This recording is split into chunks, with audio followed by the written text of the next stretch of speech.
Congresswoman Rashida Tlaib is rejecting an olive branch from Israel. Prime Minister Benjamin Netanyahu initially banning freshman Congresswomen Tlaib and Ilhan Omar from visiting the country, but then extended an offer to allow Tlaib to visit her grandmother. Trey Yingst is in Jerusalem with more on all this. Trey. David, that's right. Representative Rashida Tlaib says she will not visit Israel after being granted a humanitarian visa by the Israeli government. Tlaib applied for this visa yesterday to visit her grandmother after being denied a standard visa, along with Congresswoman Ilhan Omar. In order to receive approval, Tlaib had to sign a letter to Israel's Interior Ministry saying she wouldn't promote a boycott of Israel during the visit. She signed the letter, but then faced major backlash online from Palestinians who said she was giving in to the demands of the Israeli government. We spoke with Tlaib's family today in the West Bank to get their reaction. Her uncles and grandmother said they were disappointed she wouldn't be visiting, but supported her decision. They don't want her to come. They prevent her because they know she's coming here to see in her own eyes with the delegation the suffering of the Palestinian people and the violation of the occupation on the people's lives here. The events that unfolded this week had many Democrats in Washington pointing the finger at President Trump, who they say influenced Prime Minister Netanyahu to make certain decisions this week. The Prime Minister faces his own set of criticism here in Israel and will answer many questions about what happened this week as he faces re-election next month. David? Trey, terrific reporting. Really good job today. Thank you very much for joining us. And joining us now is Walid Phares. So, Walid, was Congresswoman Tlaib's rejection of the offer to visit her grandmother and all of this just a publicity stunt? It is beyond that, David. This is all about politics. It's not tourism. Obviously, the Congresswoman has a political agenda. It's not a secret political agenda. They were way before her, years before her, VIPs, U.S. citizens, professors, who actually had the same positions, and Israel responded. What our public needs to understand that we need to distinguish between two things. If you are a U.S. citizen going to a foreign country, it's one thing. If you are a member of that foreign country and returning, it's something else. Israel, for us to understand, has members of the Knesset, of their own parliament, who have the same position as the Congresswoman, yet when they come back, Israel will have to take them. The Congresswoman herself criticizes the administration, says whatever she wants about the administration. When she comes home, she's coming home. It's really about foreign citizens and the discretion of those governments with regard to those foreign citizens. Walid, it's Jonathan Honig. Thank you for being with us. Look, Israel is a beaconhead in the middle of a cesspool of the Middle East. It is the most open, tolerant, socially liberal country in the entire area. But wasn't this just, in a sense, a gift to Tlaib? I mean, this was going to be a nothing trip without too much attention. But now she gets to play the martyr, as so much of the politics is in the Middle East, against the big, bad Israel. So she wins from this, does she not?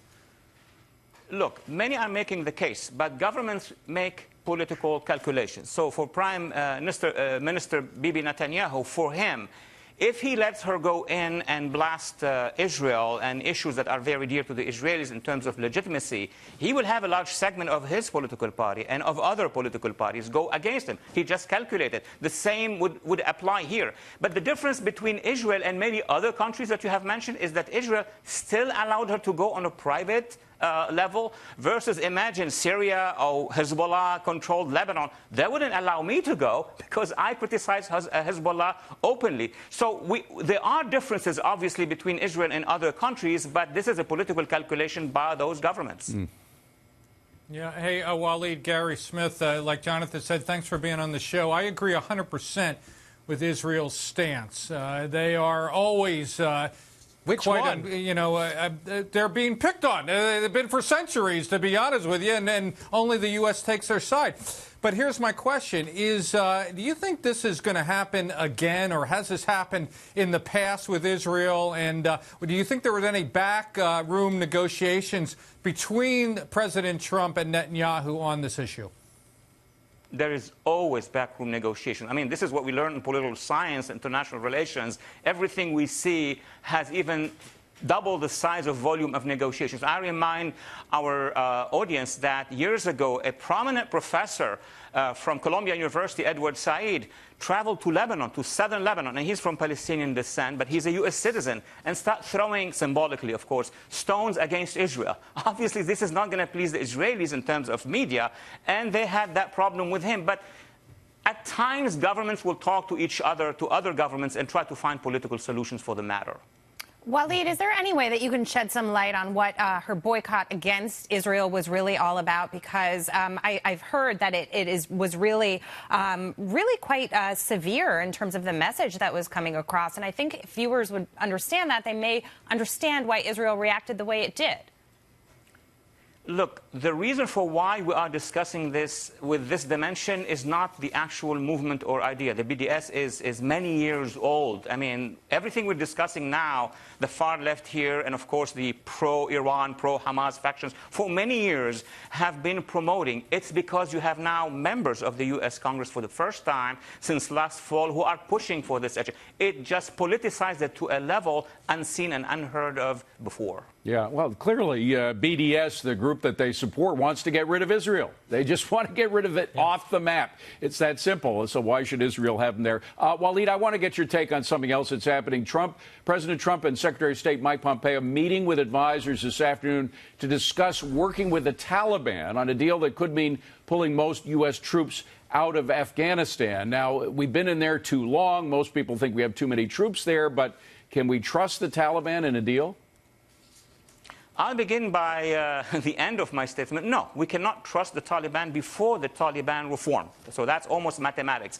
However, on the other hand, there are and should be plans, because the current plan is not working. For the last many, many years, the Taliban were not actually defeated on the ideological level. They keep coming back.